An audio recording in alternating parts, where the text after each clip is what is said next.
Hey, I have just finished a workout and I thought I'd come on and say hi.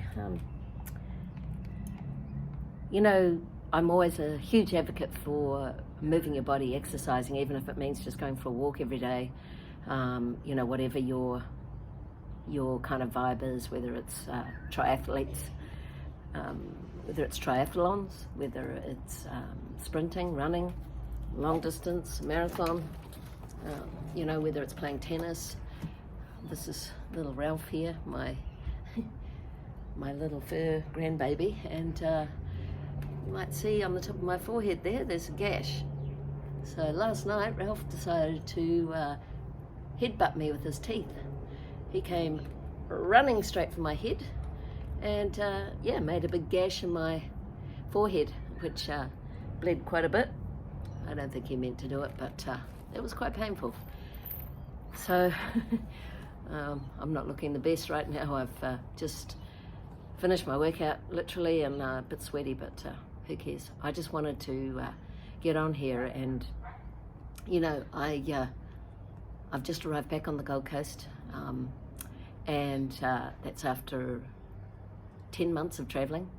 I'm still living in my van in Van Halen, but at the moment I'm just dog sitting for a couple of days, and I just don't know what's happening next in my life, and that's okay. I feel fucking amazing, I have to say, and sorry about swearing, but I actually got a message on my YouTube overnight, and it was a pretty negative kind of message actually.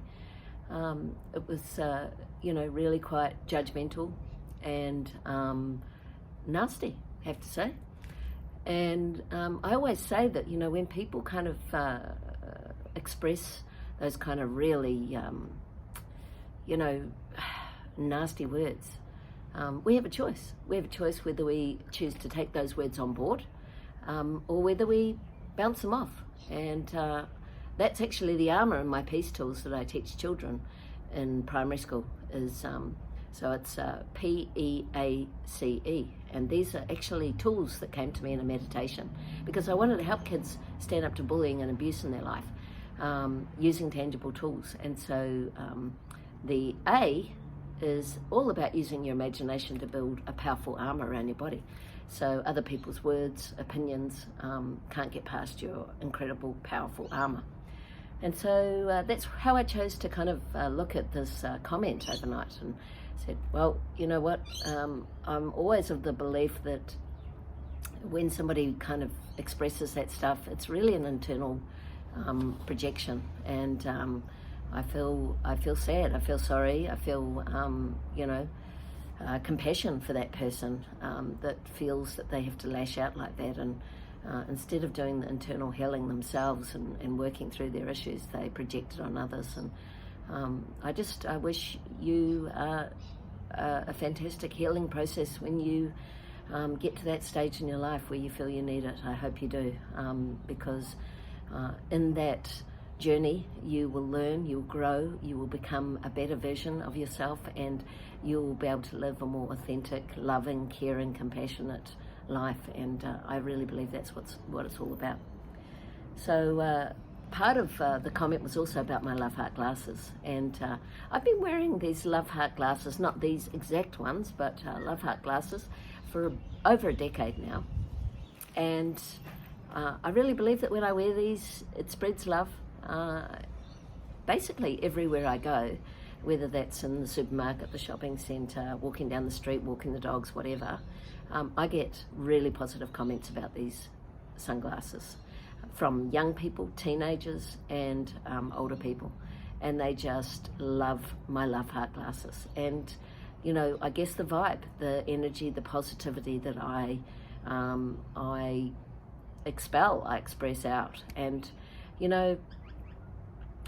again, it's always about choices, isn't it? So I choose to show up in my life that way, and I choose to try and inspire others because of that.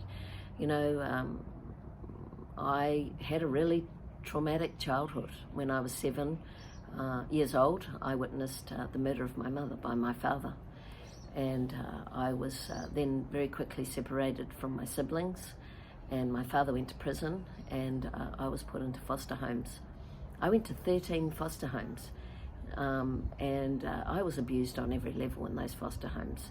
So people that should never have been looking after children were in that role, and unscreened, and again projecting their their unhealed past, their trauma on children that they were in care of, and that's just not okay. And but during those years I developed a huge amount of strength, courage, bravery and resilience. And now, as I find myself back on the Gold Coast and living in my van and wondering what the next chapter in my life is going to present itself, I look back 50 years ago to that little 7-year-old girl, and knowing that I got through so much trauma, ongoing trauma. I was bullied in school because I guess I looked and acted differently because of my trauma. I went to 13 schools and did really badly at school, and it wasn't until I was an adult and went back to school that I ended up making more of an academic success of myself, because there was just too much going on in my life and too much trauma, and I was in survival mode. And we go into the survival mode when those hierarchy of needs are not met. So the water, the food, the shelter. And so I guess for me, thinking about shelter, and I know that I have Van Halen, and oh my God, what a blessing that is. It's been an incredible vehicle for getting me all around, well, not all around Australia, but a lot of Australia safely, and I'm eternally grateful to Van Halen for that. And it's given me a roof over my head during all kinds of really, really crazy storms, cyclones, and I was even in a tornado on the Gold Coast. So crazy stuff, and I felt really protected in that van. It's given me the opportunity also to dog sit beautiful fur babies, and this is Ralph, my little grand fur baby, sitting next to me there, and Rocky's chilling out on the grass over there. So I'm extremely blessed to have the opportunity to look after beautiful fur babies in between van life too. But I'm choosing from today onwards to not give up on myself, and to believe that this next chapter is going to be even more phenomenal and even more amazing than the last year. And looking back on this year and what projected me into this position, what forced me into this position of moving into my van from a 3-bedroom house, was incredibly traumatic and devastating at the time. Little did I know that it was one of the best, incredible adventures and opportunities of my life, because I've grown so much as a person. And for that, I am so grateful. And I just know that this chapter now is going to be even more amazing, because, I see myself being on the stage more, speaking about my childhood trauma, sharing my tools, sharing my books, sharing my story of overcoming ongoing childhood trauma and being a survivor of childhood domestic violence. These are things that are desperately needed in the community, and I am going to be that person that shows up on stage and hopefully empowers and inspires other people to make a positive shift in their life. And I know I've already had this impact on others, which I feel so incredibly grateful that they've reached out and shared some of those stories with me, and I will share a couple with you now, because I get goosebumps talking about it, and it's just, I'm so incredibly grateful to have had the opportunity to go through all that trauma and all these challenges in my life, and be able to be grateful for the life lessons and be able to help others because of it. and that's my choice, and that's what I choose to do. And so one day I had a message on my Facebook Messenger, and it was from a woman that had been bashed up badly by her husband, and she was going into the doctor's surgery to get some medication, I guess painkillers and I don't know what else, but she was sitting in the waiting room at the doctor's surgery, and she picked up a New Idea magazine. Now, January 2020, just beginning of COVID, I shared my story in New Idea. She picked up that book, she picked up that magazine, and she read my story. And she went into the doctor's and she told the doctor what had been going on in her life. For the first time, she really opened up. She went home, she left her husband, and she started a new life for herself. And she reached out to me and said, it was because of your story in New Idea magazine that I chose to turn my life around. And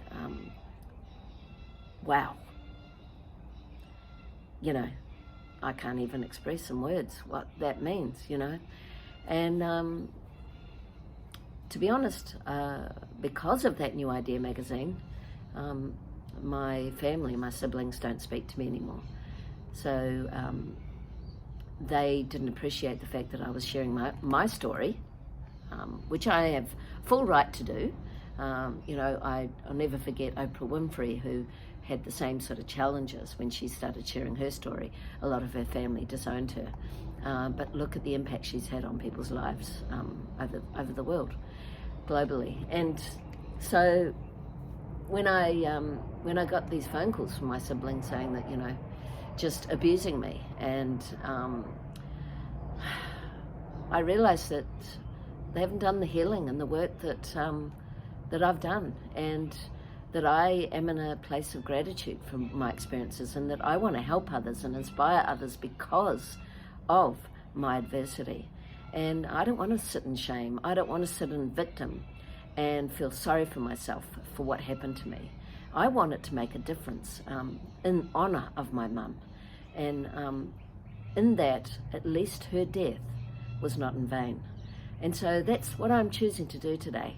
Moving forward now is I am going to see myself on stages everywhere, sharing my story, sharing my tools, sharing my experiences, and helping inspire others, build resilience, and empower them with the opportunity for them to overcome their own challenges and adversity and live a life of purpose and passion. And let's go, let's do this together. Van Halen, Vanlife, and a new beginning, a new chapter. Watch this space.